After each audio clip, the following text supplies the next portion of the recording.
Yo, what is up, y'all? It's Cone back here again tonight with another episode of After the Buzzer, the show where I recap the NBA games from the night. You know the drill at this point, but if you're new and don't, make sure to leave a subscribe first of all, and second of all, we've got two playoff games to go ahead and get into, break down, give you my reactions, takeaways from these two games, so let's go ahead and get into it. Real quick though, I do want to say I'm sorry I haven't covered the other two series as much. It's really just been a matter of my schedule with my college finals going on, and then the NBA giving those two series a weird like 3-day gap in the middle, where now we're seeing these same two series that happened tonight play in like back-to-back nights. A whole weird thing going on, but overall I will talk about those series. It's just kind of the way my schedule's been going. But if you are a fan of one of those teams, I'm sorry, I'll get to y'all, I promise. But let's start off by talking about the Sixers Heat game tonight. Obviously, a must-win for the Sixers. No team has ever come back from down 0-3, so the Sixers coming into this one down 0-2 really needed a win, and they got a pretty big boost when today Joel Embiid went from out to doubtful to playing in this game and starting. Coming into this one with, of course, his messed up thumb, an orbital fracture. The fact that Embiid even stepped into the arena is amazing to me. He just got cleared from concussion protocol as well. NBA players are like superhumans. If I fractured my orbital, I don't think you'd see me on a basketball court for a couple of months. Embiid did it very recently, and he's already back on the court. And I just in general, even if the Sixers go on to lose this series, I just want to say I think it's super commendable the way that he's come out and played. For anyone that gives him hell for being soft or whatever, I don't think you can physically make that argument at this point when he's coming in and playing through those injuries. There's no doubt about how bad he wants to win. There's a quote from him where he said the reason he came back is because he truly believes they can win a title, and I think that's awesome. That's great for competition. So Joel Embiid looking to give the Sixers a big boost today. And of course, Kyle Lowry returning for the Miami Heat, who are hoping to kind of use him to counteract. And immediately from the get-go, even when Joel Embiid wasn't scoring, something that I mentioned in my previous videos talking about the Sixers is not just how much Joel Embiid impacts the game by scoring offensively and being a defensive presence, but he just makes everyone around him better. His teammates get more open looks because of him. He's a lot of a threat. So James Harden, Tyrese Maxey, Tobias Harris can play a lot more freely the way that they want to. He impacted the game in so many different ways, and he really didn't even show that much on the stat sheet. He only had 18 and 11 with 1 assist in 36 minutes, so it's not like he had some dominant statistical game, but he was dominant. He was all over the court. When players went up against Joel Embiid, I believe they were 4 of 17, I think was the stat, when going up against Joel Embiid, which is not very good, and it very clearly shows the difference between him and a DeAndre Jordan. That's one of the biggest things for me in this series, is that Joel Embiid, while of course he's a phenomenal player, he's made that much more valuable by the fact that you're not playing DeAndre Jordan, who coming into this game,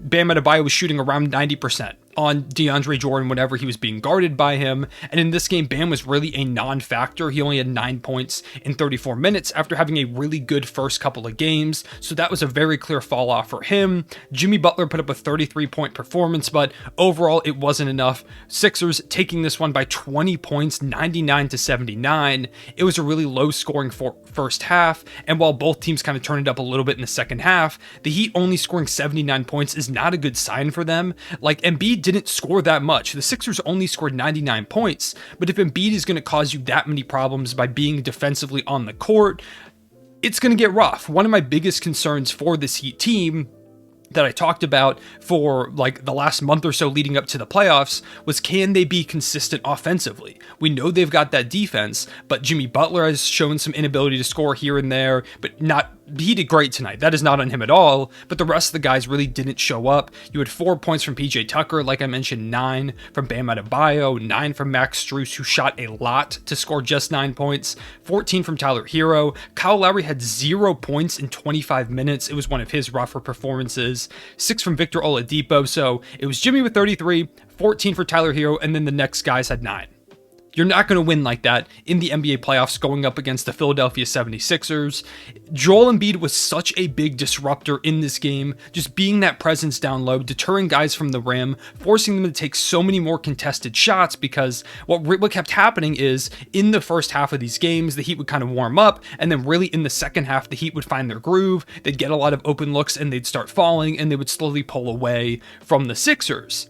In this one, it was the exact opposite. The Sixers kind of found their groove in this one. They were nailing all their open shots, and especially heading into the second half, they hadn't scored a ton, but really in that third quarter and late into the third quarter, Tyrese Maxey came alive. Danny Green was phenomenal. He had 7 threes, 7 of 9 shooting from downtown, hit for 21 points. Tyrese Maxey had 0 points going into the half and ended the game with 21.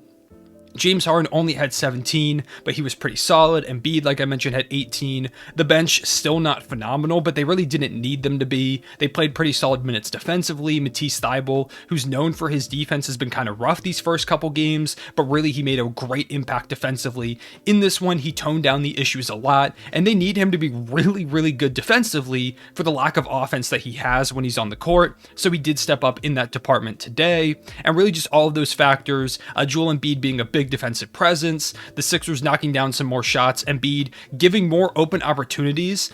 For example, Danny Green was a guy that got so many more open looks and ended up cashing in a lot of them, which helped the Sixers win this game because Embiid was standing in the middle of the court. They had to double team, they had to commit pressure, they had to play a little bit more off of those corner shooters to get the ball out of Embiid's hands if he got it down low. And given they did have a lot of great possessions where they ended up stealing the entry pass, but it also resulted in a lot of open corner threes.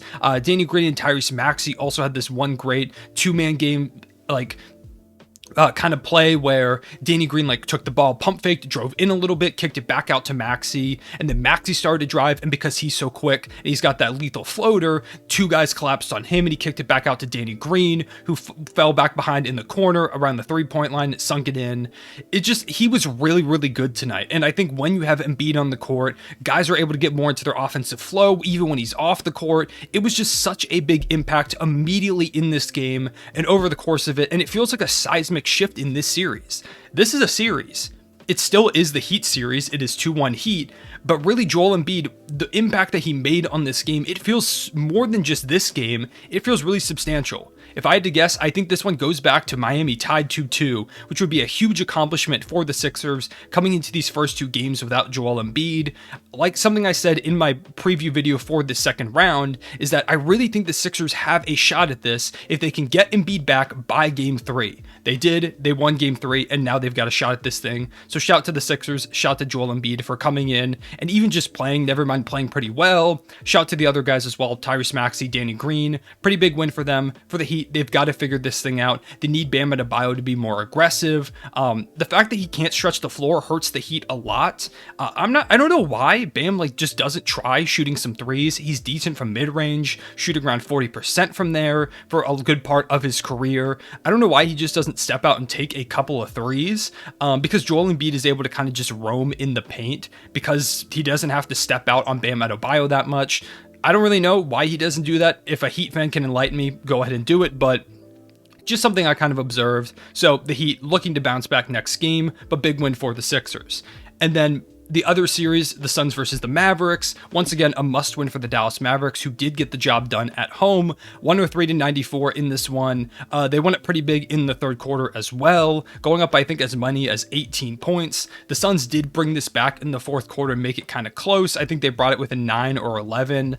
Overall, though, the Mavs were just too much tonight. Their defense was really locked in, forcing Chris Paul to have 7 turnovers in the first half, which was super incredible because Chris Paul, which is, by the way, this is a ridiculous stat in itself. Chris Paul's career high in turnovers is 8, which is kind of insane for a guy who has the ball in his hands that much, but also forcing a guy like Chris Paul, who is so careful with the ball, to be able to get the ball out of his hands, make him uncomfortable, which is one of the biggest things you have to do with this Phoenix Suns team. You've got to force them to be uncomfortable, because when they're comfortable, they are just going to wipe the floor with you. They did a great job of doing that in this one, holding Chris Paul to just 12 points, as well as those turnovers. Devin Booker only had 18.